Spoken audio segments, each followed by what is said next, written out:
Muito bem, meus amigos, estamos de volta agora com a sequência da entrevista, que é a Hora da Verdade.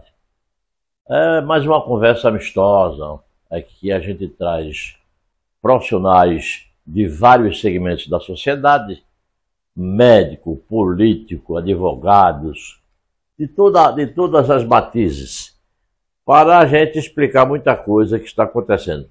Mas antes de começar a falar com a minha convidada de hoje, eu estou preocupado de que eu tenho ciência. O único hospital veterinário de Pernambuco oficial é o Hospital da Universidade Federal Rural de Pernambuco, que fica em Dois Irmãos. Se tem outro hospital para animais, eu não tenho ciência. Eu tenho ciência de clínicas. Mas o hospital ali de Dois Irmãos, ele é grande, já tem algum tempo. E nesta semana, os médicos residentes, ou seja, as pessoas que trabalham lá, fizeram um movimento paredista. E até, além do movimento paredista, fizeram um movimento de encontrar com o reitor, porque o hospital está entregue às baratas. E aquele hospital é muito bem frequentado pela comunidade animal, cães e gatos, porque as pessoas que cuidam, os cuidadores de animais, sempre levam para lá. Está parado, o hospital está, olha, uma desgraça. Donos de cães, de gatos, que levam o seu... Porque não tem remédio, não tem seringa, não tem insumo nenhum para oferecer.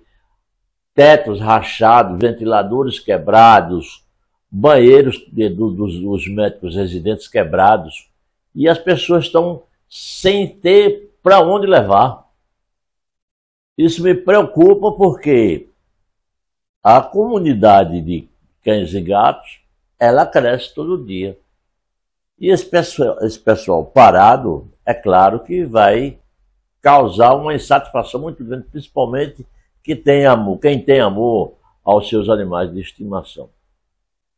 E hoje eu convidei aqui, a produção convidou, uma veterinária residente aqui na cidade de Carpina, casada com um carpinense, mas ela é caruaruense, é isso? Exatamente. Trata-se de Elizabeth Almeida, que já esteve no meu programa de rádio. A gente conversou bastante e ela trouxe uma conversa muito elucidativa e que ajuda a esclarecer fatos às pessoas que criam cães e gatos, né? E tem essa questão porque o que eu tenho ciência é que na China as pessoas lá não se incomodam muito com os animais, não. Na Índia, o animal sagrado lá é a vaca. Mas na China não tem nada disso. Cachorro dorme com gente, come na mesa, nos pés da mesa. E não tem. Agora, é claro que quem tem cães e gatos tem que tomar cuidado com certas doenças que aparecem. Eu, antes de começar a conversar com a minha convidada de hoje, a doutora veterinária Elizabeth Almeida, que inclusive é nora de um grande amigo meu, Luciano Rodoviário, conhecido como Luciano Rodoviário. O nome da sua esposa é André Felipe. André Felipe, que a gente chama mais ele Felipe. Felipe, exatamente. Eu vou dar um exemplo aqui de raiva em animal e que levou a óbito uma senhora, me parece, de Surubim. Eu vou ler aqui. Morreu em Pernambuco mulher que contraiu raiva humana após uma mordida de um sagui, que muita gente chama saguim, mas é sagui. A mulher que havia contraído raiva humana no Agreste de Pernambuco morreu no dia 11, semana passada, de janeiro, em decorrência das complicações da doença. A vítima, uma mulher de 56 anos, natural de Santa Cruz do Cambucá, no Agreste, perto de Surubim, foi mordida pelo animal, que é um animal silvestre, enquanto ele se aproximava da área urbana, fugindo provavelmente de queimadas na região. O saguim, como ele é um animal de pequeno porte, qualquer coisa, teve uma matazinha, qualquer coisa, ele está correndo ali para ir no quintal pegar uma fruta, até invade até as casas às vezes, né? E ele é muito arisco. E a mulher se aproximou, ele mordeu. Ela deu entrada na unidade de saúde no dia 31 de dezembro com sintomas iniciais de dormência que se espalharam pelo corpo, além de fraqueza e dores.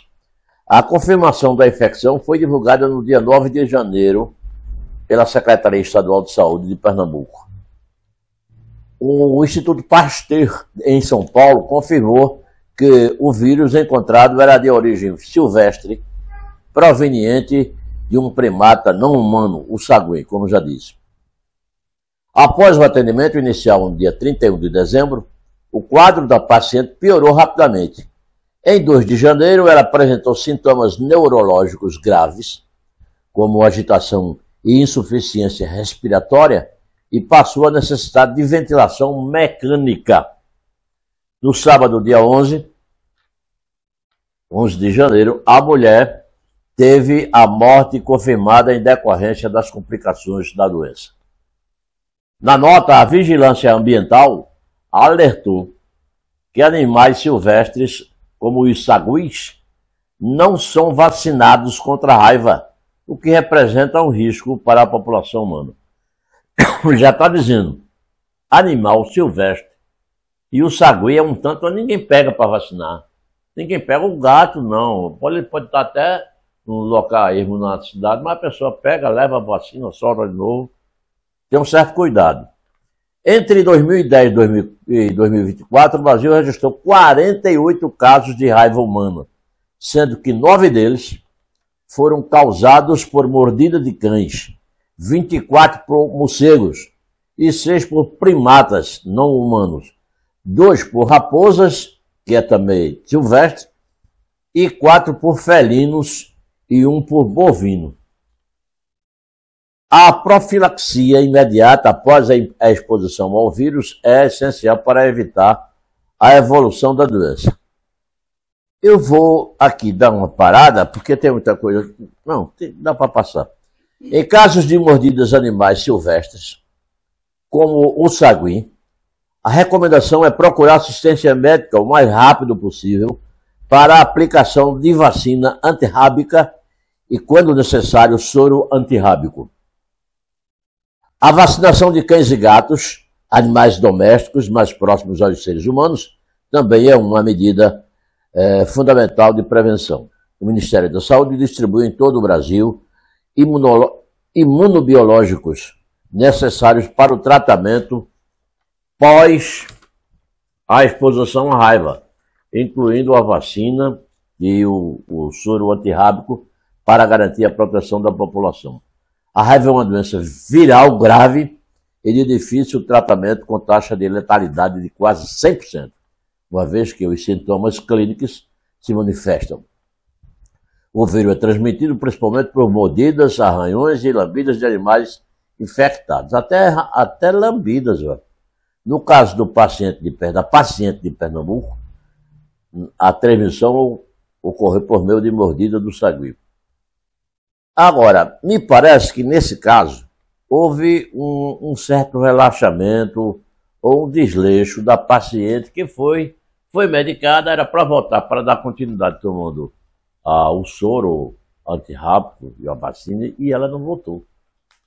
Quando cuidou, já era tarde, e aí veio a óbito. Agora, voltando para a doutora Elizabeth Almeida. Isso é comum, doutora? Bora lá, vamos conversar um pouquinho sobre a raiva.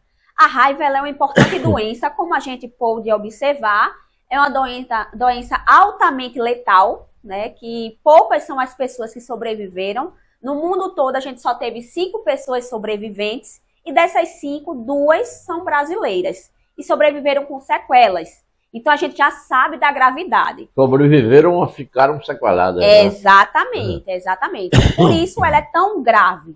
Então, o que é que a gente deve compreender? Primeiro, que o vírus está presente na saliva de mamíferos infectados. Então, é importante a gente não ter nenhum tipo de contato com animais silvestres, como o senhor mencionou. Nem que ele chegue para lamber sua mão. Não, exatamente, porque o vírus está presente na saliva. Então, certo. lambidas, arranhaduras, mordeduras são importantes fontes de transmissão. Então, a gente não deve ter nenhum tipo de contato. Doutor, eu fui mordida por um animal de rua ou por um animal silvestre. O que é que eu devo fazer de imediato?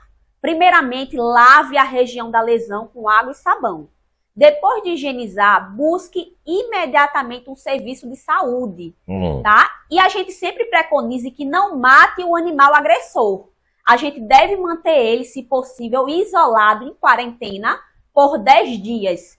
Porque esse é o período que a gente vai observar se esse animal transmissor, ele vai manifestar algum sinal clínico da raiva. Isso vai ajudar o profissional de saúde a ter as medidas profiláticas para o seu caso. Porque a gente pode tomar vacina contra a raiva ou a gente pode tomar até mesmo soro antirrábico, que são diferentes. Então, esse protocolo profilático ele vai depender de cada caso clínico. Quem vai determinar é o seu médico. E siga a orientação. No caso dessa senhora, infelizmente, ela não seguiu a recomendação médica. Ela furou o protocolo. Por isso que, infelizmente, né, ela teve o óbito confirmado. O período de incubação, o que é isso? É o período que a doença leva para manifestar sinal clínico. Pode ser de 10 a 45 dias. Então, se eu for mordido hoje, amanhã eu não adoeço. Vai ter um período para o vírus se manifestar no meu corpo. Então, a gente pensa, eu não adoeci, eu não vou procurar o serviço. Isso é errado. Tem que procurar de imediato, iniciar rapidamente o protocolo. Tem que seguir as orientações médicas. Isso pode salvar a sua vida. Então, divulgue essa informação, é muito necessária. Mas, Elizabeth, eu vou lhe tratar assim para a gente na conversa mais coloquial. Quando você diz assim, se possível,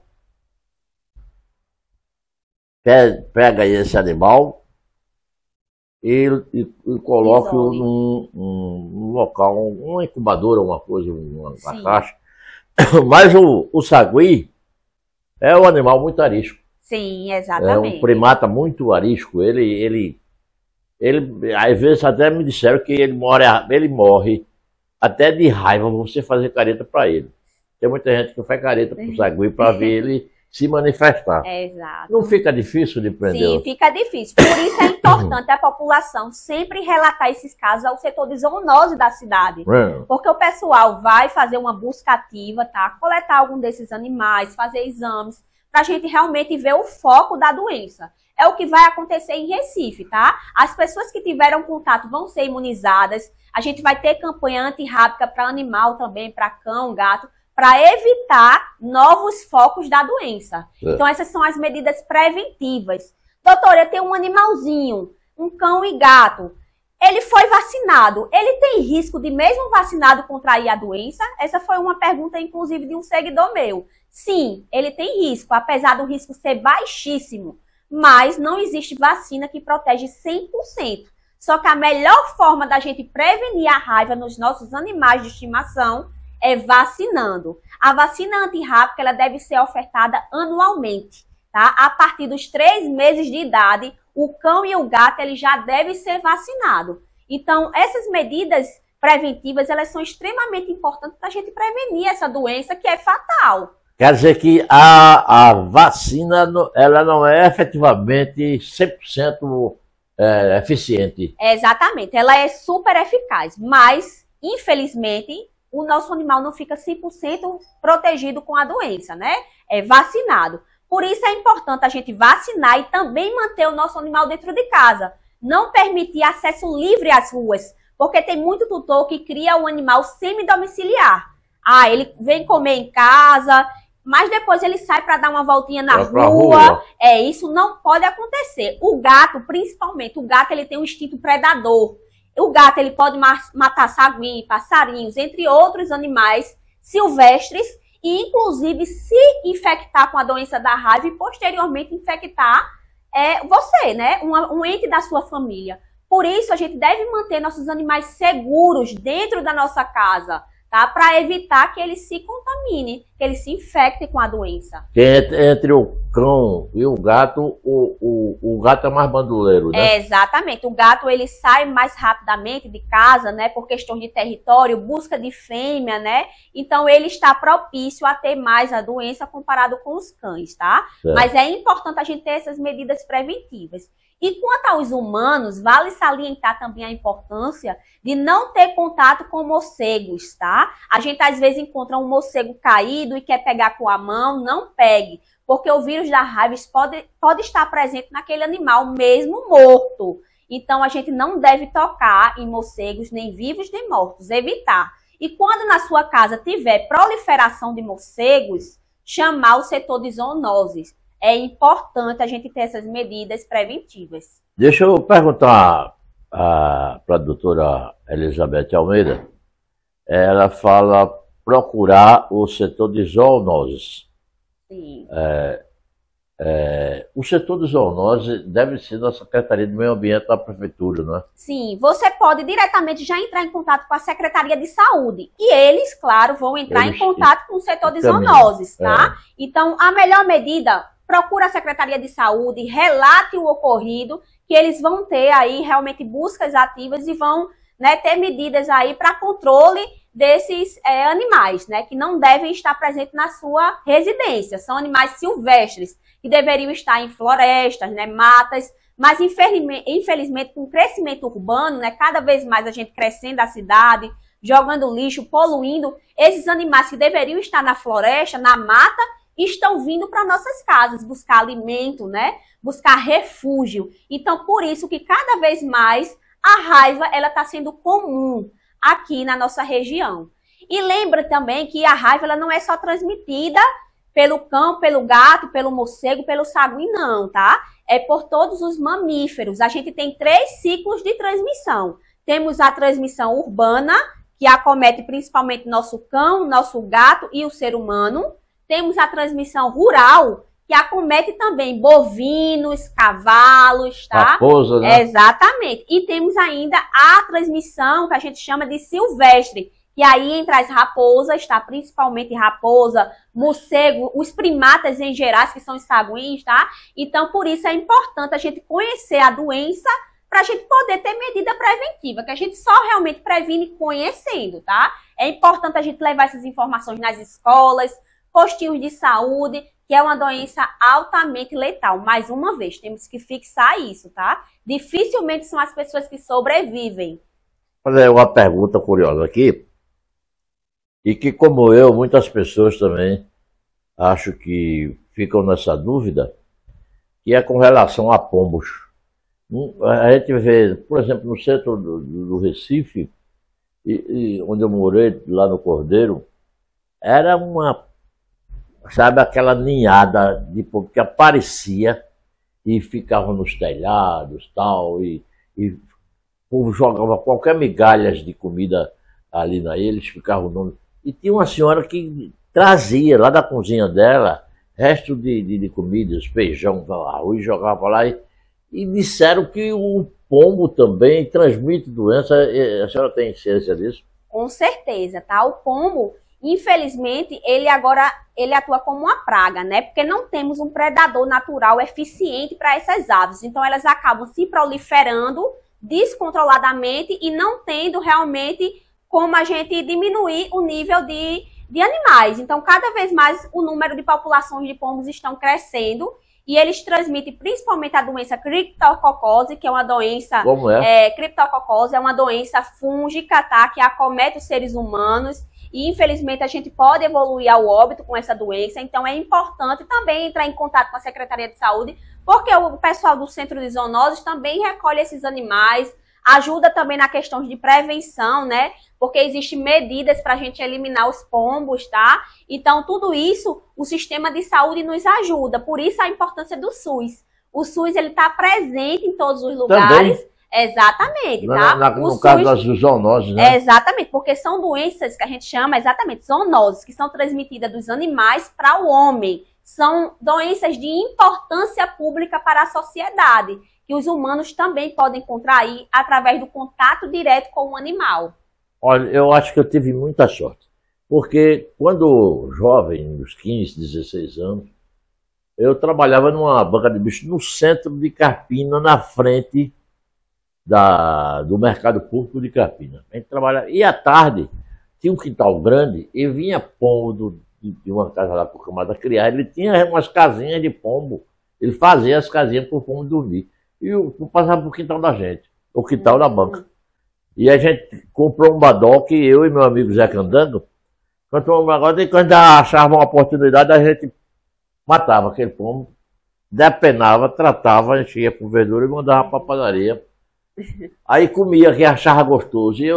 E depois de grande é que eu vim saber que o danado do pombo também, ele tem doença contagiosa, né, doutora? Sim, exatamente. É importante a gente não ter nenhum tipo de contato com esses animais, né? Animais silvestres em gerais, eles não têm acesso, né, a medidas preventivas de saúde. Mas o pombo é tão bonitinho, tem uns que é branquinho, né? Existe sim pessoas, inclusive eu tenho uma tutora, uma amiga, né, a Aline, que ela cria um pombo domiciliar. Mas é diferente do pombo silvestre, porque Sim. Esse pombo, ele tem acompanhamento veterinário, é um animal que toma remédio de verme, que a gente controla a saúde. Mas animais silvestres, a gente não consegue ter esse controle sanitário. Mas danado que a gente vê esses pombos, nós em praça pública, por exemplo, na praça de Roma, os turistas fazem festa para... Aquele pombo tem aquela fonte d'água lá, os pombos bebem ali, como ali. Sim, exatamente. Acaba sendo um cartão postal, mas infelizmente as pessoas não sabem que isso é um risco à sua saúde. E o pombo é um animal também oportunista, que ele vai estar onde tem maiores aglomerações de pessoas que o alimentam, tá? Ele sabe que indo ali, ele vai ter o alimento, sempre vai ter pessoas jogando milho, a pipoca, então vai ter alimento, né, para todos os animais. Então, cada vez mais eles vão se reproduzindo descontroladamente, não tendo um predador natural, e isso acaba sendo um problema de saúde pública, porque podem sim transmitir doenças para nós, seres humanos, e também para outros animais. É interessante, toda a Elizabeth Almeida, que eu estou conversando com ela aqui, ela... inclusive, ela postou essa semana, me parece, no Instagram, uma mensagem com relação à raiva, não foi? Sim, correto. Porque você que atende mais a domicílio, né, Elizabeth? Sim. Você tá vendo esses casos assim, mais detalhadamente por aí. Correto, correto. É importante, né? Qualquer alteração clínica que seu animal tiver, que chame de imediato o médico veterinário, porque só o veterinário é o profissional apto para poder identificar as doenças e poder tratá-las de forma correta. Eu vejo, às vezes, nessa exposição de animais que tem aqui, do Parque Senador Paulo Guerra, às vezes tem boi que não estão naquelas colcheiras ali, eles soltam lá, tem um pasto grande, e eu vejo pombos no lombo daqueles animais, dando bicada como se estivesse pegando alguma coisa ali. Eu digo, mas aqui não é perigoso para o animal também? Sim, porque como eu mencionei, os pombos são errantes, né? São animais silvestres que infelizmente eles estão presentes em todos os ambientes e podem trazer doenças.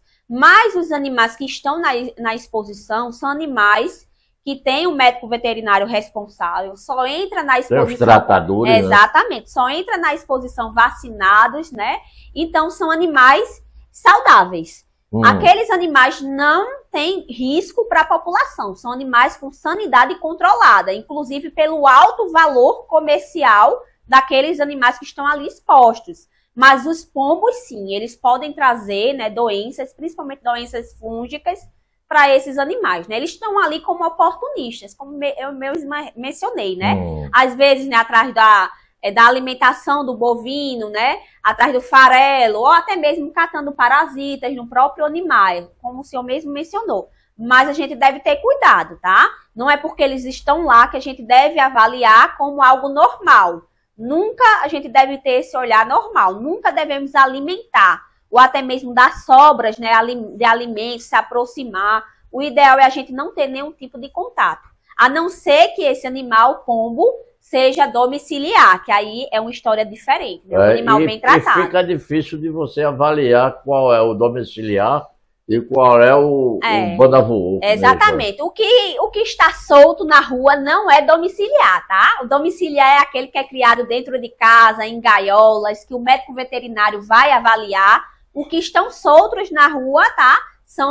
Não são domiciliares. Aí eu pergunto, esses domiciliar, eles são vacinados? Esses domiciliares, eles têm todas as medidas preventivas e sanitárias para não oferecer risco ao ser humano. É importante, além dele ser bem tratado, né, vermifugado, né, ter assistência veterinária, que ele também não tenha contato com outros pombos ou com outros pássaros, como, por exemplo, os pardais. Pardais também são pragas, tá? Pardais também, eles se proliferam, eles podem, inclusive, né, gerar aí doenças, trazer doenças e parasitas, como, por exemplo, a pichilinga, outros parasitas aí que acometem nossos telhados, né, nossas casas, e a gente precisa fazer o controle também desses animais. Eu não sabia que pardal era uma praga. Pardal se prolifera também, porque não temos muito predadores. Então, eles acabam, né, querendo ou não, com o crescimento urbano, e eles vindo para a cidade buscar alimento, acabam fazendo ninho na sua casa, né, querendo ou não. O morcego é praga também? Também, infelizmente. Agora, a gente não deve matar, ok? A gente não deve matar, porque o morcego, ele também tem uma importância no nosso ciclo ambiental. Tem morcegos que não são hematófilos, que se alimentam de frutas. Então, esses morcegos, eles são importantes para a proliferação, né, da nossa mata, ajudar aí na polinização natural. E gosta de uma banana, viu? Exatamente. Aí a gente não deve... uma bananeira atrás de casa que a mais madura chegava lá, eu peguei muitas vezes. Comendo. Aí a gente não deve se aproximar ou matar esses animais. Isso, inclusive, é crime ambiental. Tá? Exatamente. Se na sua casa tiver uma proliferação de morcegos, chame, né, a vigilância sanitária, chame o pessoal, né, do Centro de Zoonose ou a Secretaria de Saúde, que eles vão ter medidas de controle desses animais. Mas a gente não deve eliminar, tá? É importante não fazer a eliminação. Eu morava ali na rua Barão de Drummond, no Cordeiro, perto da expulsão de animais. E de vez em quando me aparecia lá uns 2 gaviões. Eles têm um silvo muito forte. Aí ele dava uns rasantes assim, que passava na minha janela, a casa era de 2 módulos, passava e às vezes ficava na janela com aquelas garras.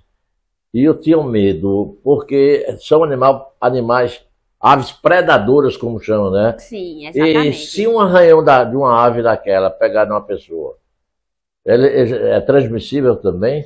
Não, veja só. No caso das aves de rapina, né, animais que são caçadoras, a lesão ela pode infeccionar, porque se não for tratada corretamente, né? O ideal é sempre que você tiver um machucado por qualquer que seja animal, que de imediato você higienize e busque um auxílio de saúde, porque vai passar remédio de acordo com a gravidade da situação. Sei. Não se automedique, tá? Não tome nenhum remédio sem a prescrição médica. O ideal é, de fato, que você siga essas recomendações. Higienize com água, sabão, pode passar álcool e procurar aí o serviço de saúde de imediato, tá? Para evitar infecções secundárias. Porque a arranhadura da ave, ela pode transmitir, sim, doenças fúngicas, mas ela também pode não transmitir nada, porque vai de acordo se o animal está contaminado, infectado ou não, tá? Mas se não tiver, podemos ter infecções secundárias. Por exemplo, foi profundo o corte, a gente não tratou, e aquele corte foi uma porta de entrada para outras bactérias oportunistas. Foi se aprofundando, né? Exatamente. Tudo que não é tratado acaba, né, infelizmente, evoluindo e prejudicando a nossa saúde. Por isso é importante sempre seguir essas recomendações, tá? Na área urbana, ou seja, nas cidades, nos municípios, ou na periferia dos grandes centros urbanos, como o Recife, e na área metropolitana, ainda é muito comum a gente ver carroças sendo puxadas por animais, por cavalo. Sim. Cavalo, burro e tal. E às vezes eu paro até para ver como o homem é mau, como além daquele animal estar puxando pesos enormes, ele ainda sai com chicote. E às vezes o animal está com feridas enormes ali. Eu digo, aquilo só pode representar algum perigo de saúde para quem mora perto daquele animal. Pronto, exatamente. Veja só. A gente sabe que as carroças, né, em determinadas situações, são situações de maus tratos aos animais. A gente sabe que tem períodos do dia, são períodos quentes, né, que os animais eles sofrem em estarem nesse ambiente, né? Eles sentem calor, eles sentem fome, sede. Não devemos dar chicotada, porque isso também machuca o animal. Então, essas situações, elas representam um perigo real para os animais. E podem, inclusive, serem denunciadas, né? E a pessoa que está fazendo esse ato, né, maltratando, ela, inclusive, pode ser presa. Pode ser presa. Pode ser presa. A lei para isso tem, inclusive. Tem lei para isso, sim, tá? Então, a gente deve evitar essa situação, né? A gente não gostaria de estar na situação do animal. É verdade. Então, é importante a gente se colocar, né, ter a consciência que isso é maus tratos aos pets, é verdade, tá? Infelizmente. Então, às vezes eu fico olhando assim, rapaz, a brutalidade com que o homem, às vezes, trata um gato, um cachorro, um cavalo, sim, um boi, porque ele, como ele não raciocina, ele aguenta aquilo, mas ele está por dentro também sofrendo muito. Sofrendo, exato. Então, mas a lei, inclusive, na Prefeitura de Recife, expondo esse fato de quem maltratar animais, seja ele boi, cavalo, tem punição para isso, não é? Sim, tem punição. A gente pensa que maltratar um animal é apenas bater nele, mas não. Existem várias formas de maus tratos.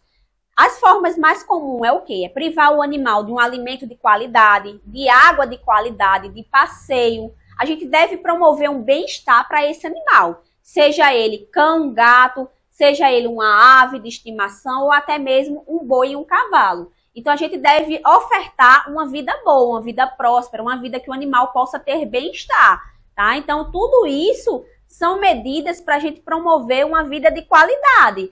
Idas ao médico veterinário, vacinação é importante, remédio de verme, controle de pulga e carrapato, tá? Se a gente deixa o animal em situações que ele está sofrendo, isso é maus tratos, tá? Infelizmente, isso é maus tratos. Doutora, e as aves? Por exemplo, galo de briga, canário, galo de Campina. A gente tem uma feira lá na Madalena. Tem lá um setor que é só para venda, troca, venda de gaiola, não sei o quê. Mas a privação também não é um maltrato? Sim. Porque eu criava, eu vou confessar, senhora, eu criava um bocado de passarinho. A minha cozinha era 10, 12 gaiolas. Meu menino, quando nasceu, de Vinícius, ele ficava vendo assim, ele não aprovava. Eu sabia que ele rejeitava aquilo, mas ele nunca me dizia nada. Certa feita eu saí e ele ficou em casa, ele não foi para a escola nesse dia. E quando eu voltei, encostei o carro lá e fui lá dar uma vista nos passarinhos, que era papacapinha, era galho de Campina, era canário, era até papagaio eu tinha. Olha, sabe o que ele fez? Ele já estava grandinho, tinha uns 8 anos. Ele soltou tudinho. Soltou tudinho, eu perguntei para a mãe dele, mas que foi que houve? Cadê meus passarinhos? Vinícius soltou tudinho. Meu Deus do céu, eu comprei isso, troquei, voltei dinheiro. Aí ela chamou ele. Aí ele disse, por que você fez isso? Eu, irado, né? Irado. Aí ele disse, papai, olha, esses animaizinhos não foram feitos para viver presos, não. Por isso eles têm asa para voar, eles gostam de liberdade. Por exemplo, se eu gostaria de estar preso... Exato. A liberdade é a coisa mais importante. Que Deus deu para a gente. E para eles, principalmente, que tem asas para voar e tal, Olha, o senhor pode fazer o que quiser comigo, mas eu acho que eu fiz o certo. Soltei tudinho, estão voando por aí, tão felizes. Pronto. Ainda bem que o senhor disse que criava, porque inclusive alguns desses eu não criei mais, não podem ser realmente criados, né, em gaiolas, né? Precisam realmente serem certificados. E seu filho, apesar de pouca idade, ele na época era uma criança bastante consciente, né? A gente deve alertar a população que esses animais que são vendidos em feiras, possivelmente são animais vítimas de tráfico, tá? São animais que foram tirados da natureza e estão sendo vendidos de forma ilegal. São animais que vivem em situações, né, de maus tratos, com privação de água, de alimento. Às vezes o tamanho da gaiola não corresponde ao tamanho correto, né? Animais que morrem, inclusive, no sol escaldante daquelas feiras. Então, infelizmente, né, a gente não deve, de forma alguma, comprar, né, porque a gente vai estar realmente aceitando esse tipo de serviço. E quando tem uma busca, sempre vai ter uma demanda. Se a gente não comprar, se não tiver comprador, não vai ter mais quem venda. Então, enquanto tem pessoas interessadas por esse comércio, a gente sabe que o contrabando, né? Que mas essa situação, eles exportam, eles mandam aí. Exatamente. Existem os criadores autorizados, né? Que são realmente responsáveis, que tem que ter uma certificação. Inclusive, o preço dessas aves, elas são diferentes do que o preço que é encontrado em uma feira, tá? Então, a gente deve ter essa consciência. O animal, ele deve ser comprado de um criador autorizado. Não deve ser comprado em feiras livres, tá? Perfeitamente, porque em Recife tem... Às vezes eu passo numa casa lá, cheia de gaiola de passarinhos todos. Aí eu tive uma curiosidade. Por que eles perseguem em feiras livres? Eu disse, não, eles não vêm aqui porque eu sou autorizado, eu tenho cadastro no IBAMA, não sei aonde, não sei o quê. Aí eles não aparecem, e quando aparece é para ver se a documentação está tudo em ordem, né? Exatamente, é importante isso, a gente sempre certificar se esse animal, de fato, ele tem, né, legalização, porque um animal que é adquirido do contrabando, ele nunca vai ser mais legalizado. Ele só é legalizado quando a gente compra de pessoas que estão com autorização para comercialização, né? Que a gente, né, sabe que esse animal é bem tratado, que tem um médico veterinário responsável. Mas um animal que veio de um contrabando, de questões ilegais, comprado geralmente em feiras, né? Ou até mesmo fulano tem um criador, eu vou lá e vou pegar, e essa pessoa é totalmente, né, fora da lei, vamos falar com outras palavras, esse animal nunca será legalizado. Uma vez adquirido ilegal, ele não pode ser mais legalizado. Por isso a importância da gente compreender que não devemos, né, comprar animais sem legalização, porque esses animais, eles foram vítimas de maus tratos, eles foram tirados da natureza, geralmente são pessoas leigas que não sabem como cuidar desse animal, quando adoecem, acaba falecendo, né? Então a gente já sabe o quanto, infelizmente, esses animais sofrem nas mãos dessas pessoas. Então, por isso a importância da gente só comprar aves de criadores legalizados. O que eu vejo algumas reportagens também, nas grandes reservas florestais, tem sempre um guia e tem sempre gente para pegar um animal daquele, ou seja uma ave, ou seja um primata, e aí ele pega um animal, uma ave, eu vejo ele botar uma coisinha assim na patinha dele, assim. Anilha. E aí salta novamente, porque eles vão encontrar no futuro para ver como é que está a saúde daquele animal. Exatamente. Tem alguns animais que são anilhados, né, para a gente controlar também como é que está sendo o crescimento desse animal, né, na natureza, né? É para a gente realmente saber se ele tá vivo, se ele está doente, né? Isso ocorre principalmente em animais que sofrem, né, com a extinção, que estão sendo extintos. Então, temos poucas populações daqueles determinados animais. Então, é importante a gente preservar aquela espécie. Houve isso com as ararinhas azuis, né? Sim, exatamente. Então, isso é muito importante para a preservação.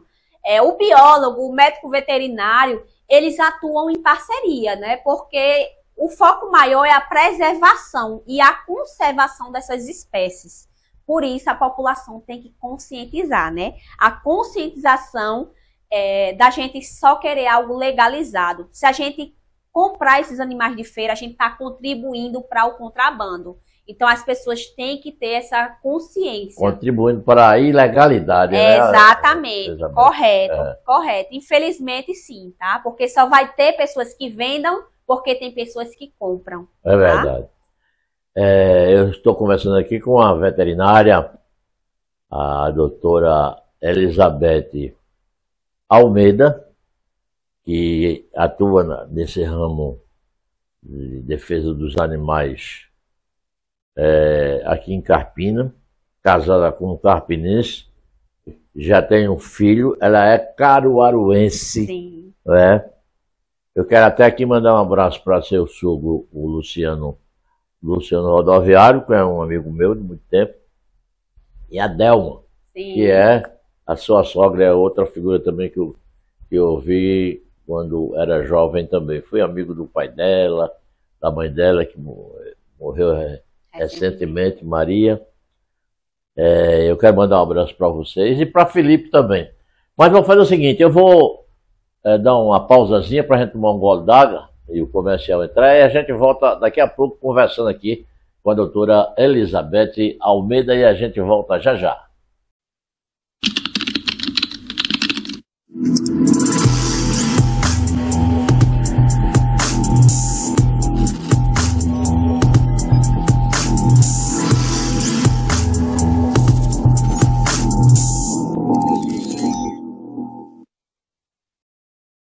Muito bem, minha gente, estamos de volta. E nós estamos ao vivo pelo Instagram. Meus amigos do Instagram, minhas amigas, ajuda o nosso programa, o nosso blog também, inscrevendo-se no YouTube, pelo YouTube. Acesse o canal, inscreva-se e ative as notificações clicando no sininho. Programa Hildebrando Marques, blog Hildebrando Marques. E aí você também está nos ajudando. Olha, deixa eu mandar um abraço aqui muito grande para o meu amigo, o médico doutor Diógenes Vasconcelos, ao meu amigo repórter Cândido Galvão.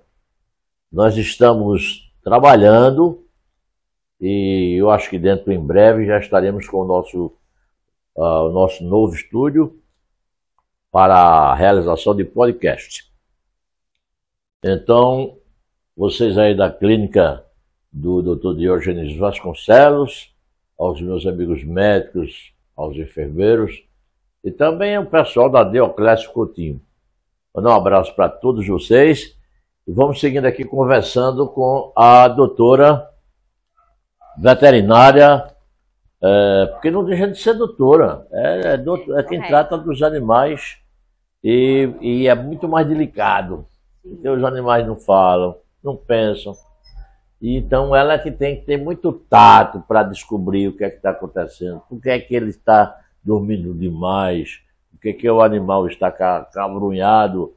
Aí é preciso desse tato. Doutora, a senhora atende a Elizabeth Almeida, ela atende a domicílio? Sim, correto, pessoal. Eu atendo a domicílio, onde a gente realiza, né, desde consultas, vacinas, curativos, né, atestado para viagem, tudo domiciliar. A gente vai até você e faz a consulta do seu animal, né, aí no conforto do seu lar. Você não vai ter que se preocupar em levar seu animal para uma clínica veterinária. Realizamos todos esses serviços com qualidade, né, com conforto e bem-estar o máximo possível para você e para seu animalzinho também. Pronto, já arranjou um cliente aqui. Eu tenho uma cadelazinha aí atrás de casa, é um amor, uma galeguinha, chamo ela de Xuxa. E a gente levava ela, levou para vacinar essas coisas todas, mas já faz mais de 6 meses, eu acho. Eu acho que já está na hora de fazer uma verificação dela. Sim, a gente sempre indica que faça um check-up preventivo, né, de 6 em 6 meses, mas as vacinações, elas são anuais. Uma vez ao ano, a gente deve fazer os reforços dessas vacinas, tá? É importante. Ainda a gente tem um histórico. Sim, exatamente. Lembrando que um animal saudável é uma família saudável também, tá? É importante a gente cuidar do nosso animal para cuidar também da nossa família. Sim, aí na questão da vacinação, você leva todo o material, Sim. a seringa, a ampola, essa coisa toda. Correto. A gente leva todo o material, você não precisa se preocupar com nada, tá? Para a região de Carpina, não cobramos deslocamento, tem um valor fixo, mas para regiões, né, fora de Carpina, temos também o deslocamento, a gente atende em Pau d'Alho, atende em Nazaré, porque aí você né? tem que ir no carro, Exatamente. Levar todo o material. Exatamente, mas toda a região da Zona da Mata, a gente presta esse auxílio veterinário. E em Carpina você não cobra esse deslocamento, né? Não, exatamente. Está incluso aí na consulta. Aí vamos até você, consultamos seu animal, aplicamos vacina, fazemos todos os tipos de exames laboratoriais, exames de sangue no seu animal, sem precisar você sair de casa e enfrentar trânsito. É mais confortável. Sim, exato. É mais confortável. Agora você falou aí, por exemplo, o casal quer viajar e assim, um fim de ano, uma coisa, necessita de uma autorização médica, ou seja, de uma veterinária, para poder esse animal ficar em casa ou viajar? Sim, precisa. Precisa de um documento chamado, né, atestado de transporte, tá? Esse atestado, ele vai fazer com que a gente ateste, né, através da documentação, que seu animal está apto para viajar, que ele está saudável. Então, ele tem que ter a vacina antirrábica, a gente vai preencher toda essa documentação, né, e verificar o estado de saúde geral desse paciente. Porque, geralmente, as viagens têm um trajeto e o animal doente, ele não pode sair desse ambiente domiciliar, porque corre o risco dele adoecer, piorar ou até mesmo transmitir doenças para outros humanos e outros animais. Por isso que o médico veterinário tem que fazer o atestado de viagem, um atestado de transporte para esse animal. Atestando de que o animal está apto para viajar. Exatamente. Principalmente se esse animal for de ônibus ou também de avião. Essas, né, empresas, elas exigem a documentação. E se eu for de carro, doutora, também preciso? Sim.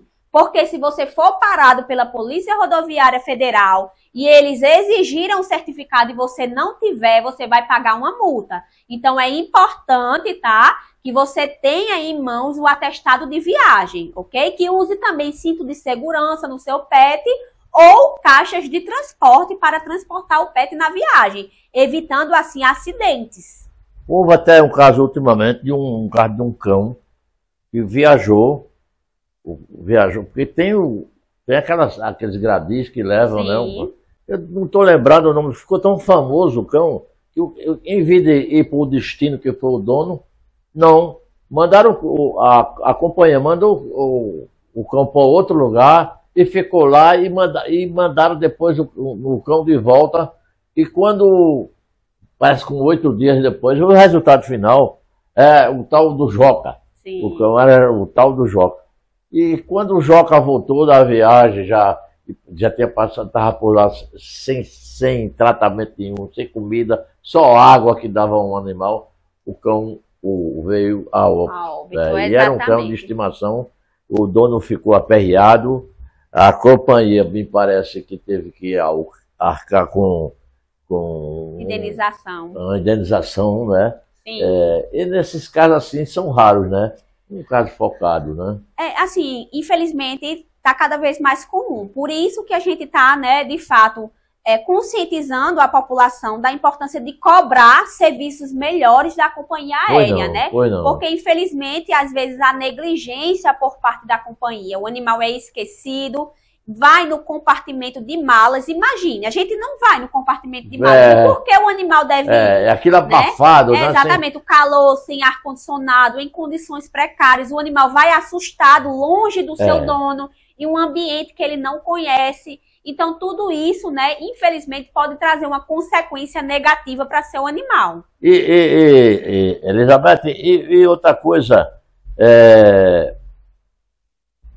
o animal, falando disso, agora as companhias de aviação estão permitindo que cães de pequeno porte viajem dentro com seus donos. Exato, porque aí é mais confortável e seguro para os mesmos, né? Estão na companhia. Ar-condicionado. Exato, sim. Estão na companhia dos seus tutores, né? Estão no ar-condicionado, livre de possíveis acidentes, né? E isso cada vez mais a gente vai ver comum, né? A gente tende as pessoas a buscarem, né, serviços melhores e, consequentemente, as companhias aéreas também vão melhorar o seu serviço. Isso só vai acontecer se a população cobrar. Então, é importante que a gente não aceite que nosso animal seja tratado dessa forma, que a gente busque melhorias, tá? O Réveillon da Orla do Rio de Janeiro, de Copacabana, ele é muito famoso. E isso está ecoando para outras orlas marítimas, Pernambuco, Fortaleza, Salvador. Também com esse negócio de, ao romper do ano, aqueles pocados de fogos, eles botam umas balsas ali cheias de fogos. E eu notei que esse ano o pessoal do Rio de Janeiro, lá de Copacabana, ali aquele mazão, eles soltaram fogos, mas não soltaram fogos de espalcar, só fogos de artifício, porque os cães, principalmente pequenos, eles não aguentam o barulho do estampido dos fogos. Correto. Por que, Elizabeth? Correto. Vê, a audição do cachorro e também do nosso gato é mais complexa do que a nossa. Então, eles acabam se assustando. É muito aguçada, né? Sim, exatamente. É bem aguçada comparada com a nossa, tá? Então, infelizmente, os animais, eles tendem a se assustar e podem gerar acidentes.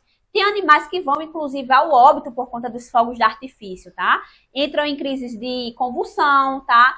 Pode, né, atravessar janelas, portas de vidro, ou até mesmo fugirem e serem atropelados, entre outros acidentes. Então, é importante que a gente se conscientize e não solte fogos de artifício com barulhos, tanto para cães, gatos, como também para crianças autistas. O gato sofre desse mesmo mal? Também, principalmente gatos também, tá? Porque gatos são animais já assustados. Então, qualquer barulho, qualquer estímulo sonoro pode prejudicar os animais. A gente não está falando só de cão e gato, mas também de crianças autistas. Sim, sim. Tá? Então, é importante a conscientização da população a não soltar fogos de artifício. Já o São João está chegando, né? A gente sabe que o tempo está voando.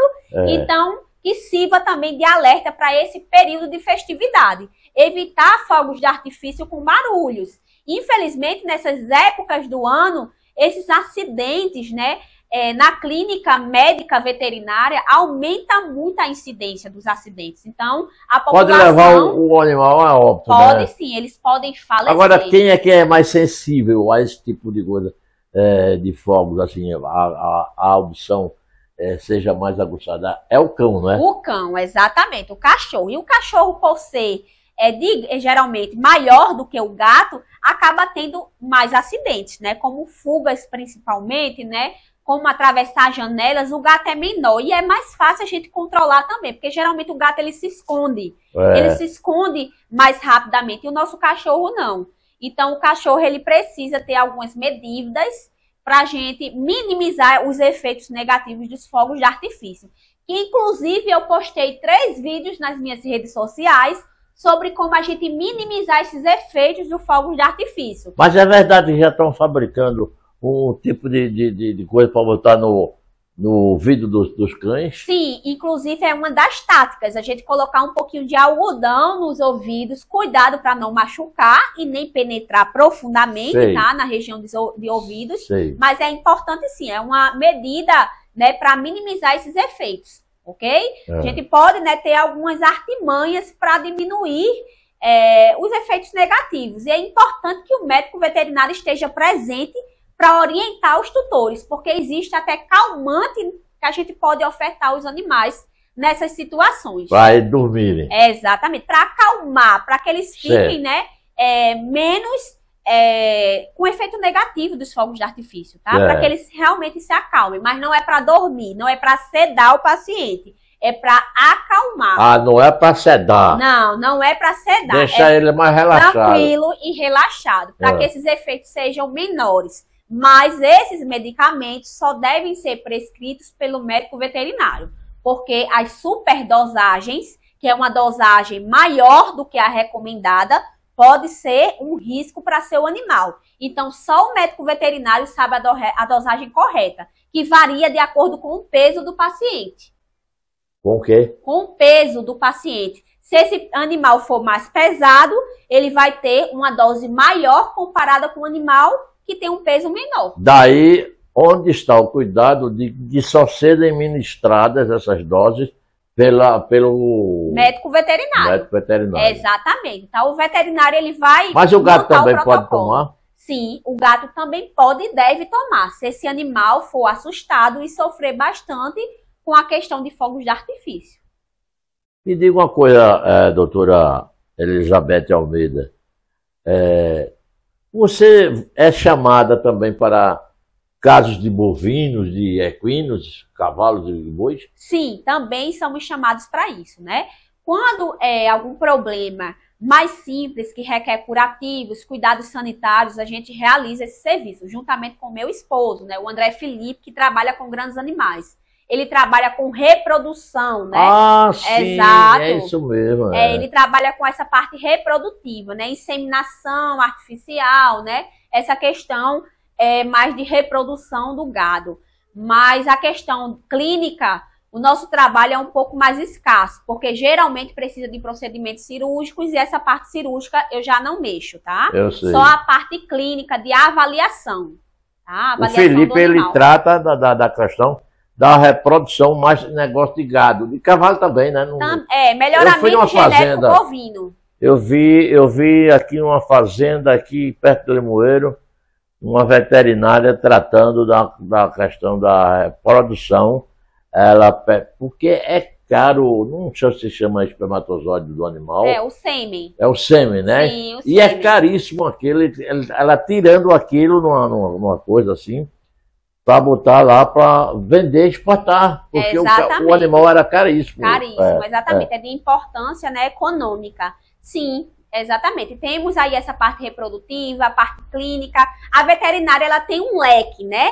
Um leque de especializações que o veterinário pode trabalhar. O veterinário pode trabalhar com cão, com gato, com animais silvestres, né? Que são animais de zoológicos. Clínico geral, no caso. Clínico geral também, né? E pode, inclusive, trabalhar com a saúde humana. Inclusive, eu trabalhei em postinhos de saúde, tá? Trabalhei levando informações para a população sobre doenças zoonóticas, trabalhei com gestante, né? A questão de toxoplasmose. Isso atendendo seres humanos, né? Exato, né? Tem veterinário trabalhando na questão de alimentos. Todo o alimento de origem animal que chega na nossa mesa, seja ele ovo, peixe, queijo, leite, ele tem que ser, né, verificado por uma equipe de médicos veterinários, para a gente ver se aquele produto está apto para o consumo humano. A gente não vai vender um leite de uma vaca que esteja doente, que esteja, por exemplo, com uma brucelose, uma tuberculose, porque são doenças que podem ser transmitidas para nós seres humanos. Hoje em dia, Elizabeth, essa questão está bem rígida, né? Sim, exatamente. A população está cada vez mais se conscientizando da importância do veterinário. Porque eu me lembro quando criança, eu e meus irmãos, o papai comprou cada um caneco de estanho, assim, éramos caneco verde, azul, então, acho que aquilo era estanho.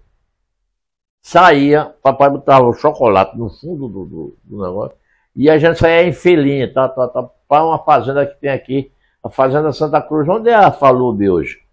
Aí a gente ia para lá, e seu Joca lá, a gente ia pro peito da vaca.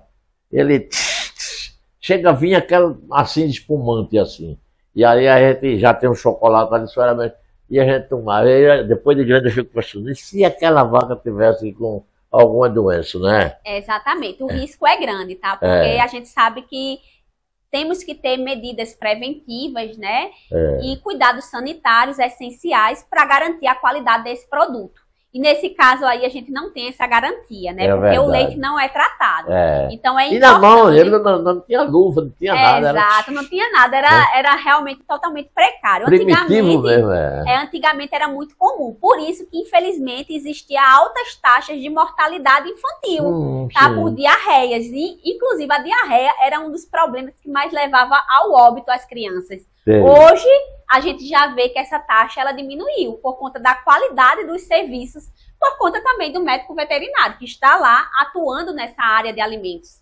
Hoje eu noto que essas fazendas criadoras de gado leiteiro, fazenda Pindoba, do amigo Zé de Mello, eles trabalham tudo de luvas, né, e tira aquele leite, passa por um processo de higienização muito grande para poder ser comercializado. Exato, né? Tem um controle muito grande. Para o produto chegar na sua mesa, ele passou por muitas coisas por trás, né? Para a gente garantir que ele tem qualidade, tá? Coisas que a gente nem imagina, desde pasteurização, né, até mesmo embalagem, todo o cuidado para que aquele produto seja excelente. E, doutora, e o ovo, que é o produto mais consumido pela nossa população, tem São Caetano aqui, que é exportadora de ovos para o Brasil todo.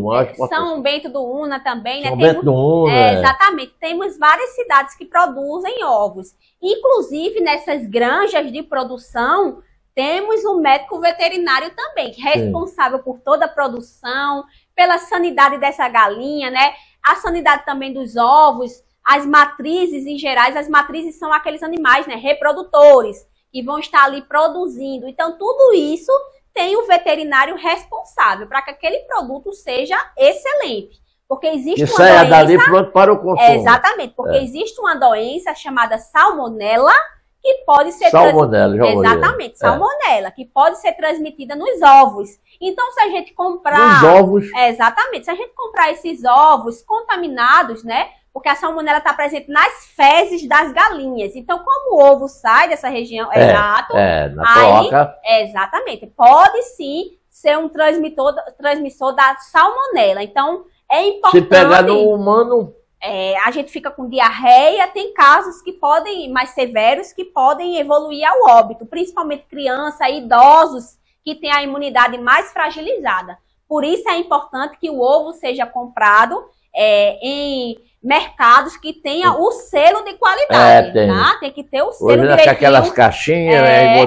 Tem um prazo de validade naquele rótulo, é importante sempre a gente verificar o prazo de validade, tá? São medidas que a gente deve ter para evitar a doença. É como as carnes bovinas e suínas também, que tem que ter a marca do SAF, o SAF, não sei. Exatamente, tem que ter o selo. A gente tem que buscar sempre comprar, né?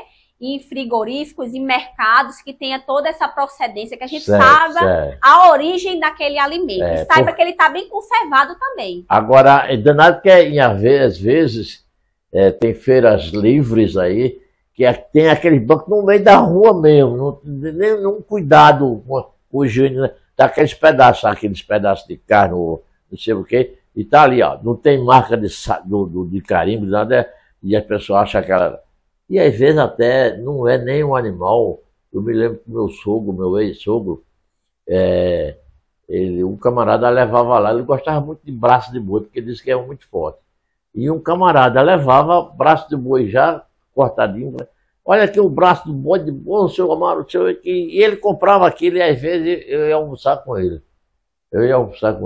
E aí ele assistindo uma televisão, apareceu o camarada que comercializava também no mercado de Afogado, ali ao redor do mercado, apareceu o camarada que vendeu os braços de boi, as carnes a ele, que vendia carne de cavalo. Imagine você. Eu digo, seu Mário botou a mão na cabeça, meu Deus do céu, ele estava comendo carne de cavalo. Eu digo, porque não tinha procedência, eu confiava no camarada. E a gente comeu o braço de cavalo, essa coisa toda. É um perigo, né, doutora? Sim, exatamente. Existe, sim, frigoríficos legalizados que comercializam a carne de cavalo, tá? Sim, existe. E tem carne de burro também, que fazem o charqueado também. Exatamente. Só não podemos consumir de fins clandestinos. E também a gente não indica em feiras livres, porque geralmente aquela carne está exposta, sem refrigeração. moscas vão pousar, podem colocar suas larvas. Então, a gente deve ter realmente um cuidado. E, doutora, e por que comercializa se a senhora não recomenda? Porque nem toda a população consegue comprar uma carne de mercado. Então, tem carnes, né, menos nobres, que tem um valor mais acessível para a população. Então, pensando nessas pessoas que não podem, né, infelizmente, consumir uma carne melhor, existem as feiras livres. E, doutora, se eu compro na feira livre, como é que eu posso minimizar esses efeitos negativos? Cozindo bem a carne. Não deve consumir a carne crua.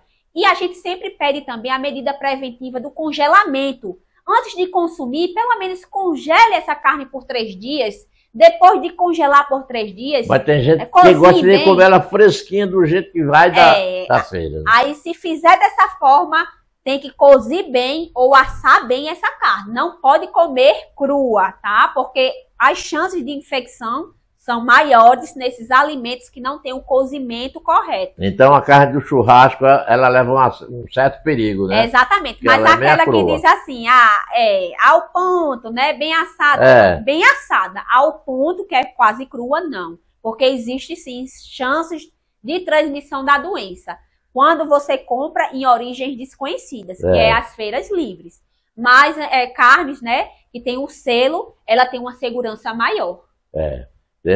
Tem grandes frigoríficos aqui em Pernambuco, e aqui mesmo na região da Mata da Norte tem grandes abatedores de aves, né?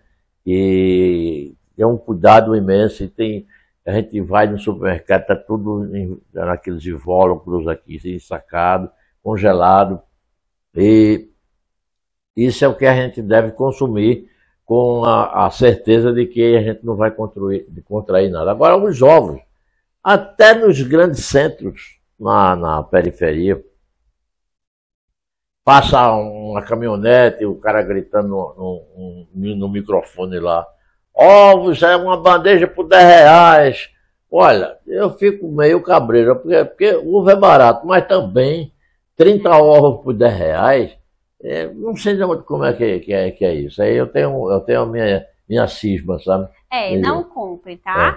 O ideal é não comprar, porque você pode realmente estar levando um produto contaminado para sua casa, um produto contaminado com salmonela, né? Salmonela. Exatamente. E adoecer você e a sua família, tá? A segurança da nossa casa, ela também inicia através dos nossos alimentos. Então, é o ideal que a gente busque um alimento de qualidade, um alimento que seja seguro. Doutora Elizabeth Almeida, para lhe encontrar, qual é o telefone? Pronto. DDD 81, 9 na frente, 9601 7915. Repita. 81 DDD 9 9601 7915. Pronto. Quem tiver um cão de estimação, quem tiver um gato de estimação, esteja precisando dos cuidados de uma excelente profissional desse ramo, a veterinária Elizabeth Almeida está aqui. Essa que me dá a honra e o prazer de estar comigo conversando, levando esses esclarecimentos a donos e donas de cães, de gatos, até outros animais também, não é? Correto. Então ela, se for aqui na cidade de Carpina, ela não cobra deslocamento, é só a consulta e o que for passado para os animais. Porque tem também os testes de sangue, essa coisa toda, né? Exatamente, tem os testes que são por fora, vai de acordo com a necessidade desse paciente, tá? Então a gente passa o orçamento prévio, se o tutor autorizar, a gente realiza esses exames. Sei, tá certo. Então o Xuxa vai ter, por esse dia aqui, a sua presença aqui para conversar com ela. Muito obrigada. Elizabeth Almeida, uma caruaruense da cepa. Gosta de forró? Com certeza, não tem como não gostar, né? E o seu filho é filho, né? É filha, Esmeralda. Esmeralda. Ai, que nome, rapaz. Esse meu irmão aqui, que foi comunicador, foi deputado, tudo. Quando ele via uma moça bonita, ele não sabia o nome, ele se dirigia a ela, tipo, por Esmeralda. Esmeralda. Aí a pessoa retrocava, não Meu nome não é esse, não. Meu nome é não sei o que lá. Não, é porque eu não sabendo seu nome, trato por Esmeralda, que é uma pedra preciosa ali. Né? Exato. Você botou o nome certo lá. Foi, ela realmente é uma preciosidade nas nossas vidas. Né? Sim. Quantos anos já está de ano já? Ela acabou de fazer 2 anos. Fez agora dia 3 de janeiro. E eu fui pro chá de bebê, não. Foi ali no condomínio de Costa Mendonça. Sim. Parece que você estava grávida. Ele estava para saber se era menina ou menino. Foi, exatamente, correto. Eu ainda levei a sanfona lá. Sim, exatamente. Agora já faz 2 anos isso. 2 anos, no instante passa, né? O tempo está voando. Vamos repetir o telefone? Bora lá. DDD 81 99601 7915. Pronto. Muito obrigado. Eu que agradeço. Um abraço ao seu esposo, o Felipe, ao seu sogro, Luciano Rodoviário, a esposa dele, que eu gosto também muito dela, a Delma. Leve meu abraço coletivo para todos eles lá. Obrigada, é um prazer estar aqui. Obrigada pelo convite e obrigada a todos os ouvintes, né? Essas informações são importantes. Não tenha dúvida, muito esclarecedoras, né? Eu espero lhe encontrar outras vezes aqui. Já no outro estúdio já. Tá certo, tá querido. Bom? Foi um prazer, viu? Um abraço, obrigado por ter vindo. Abraço. Viu? A gente volta daqui a pouco com outra sequência.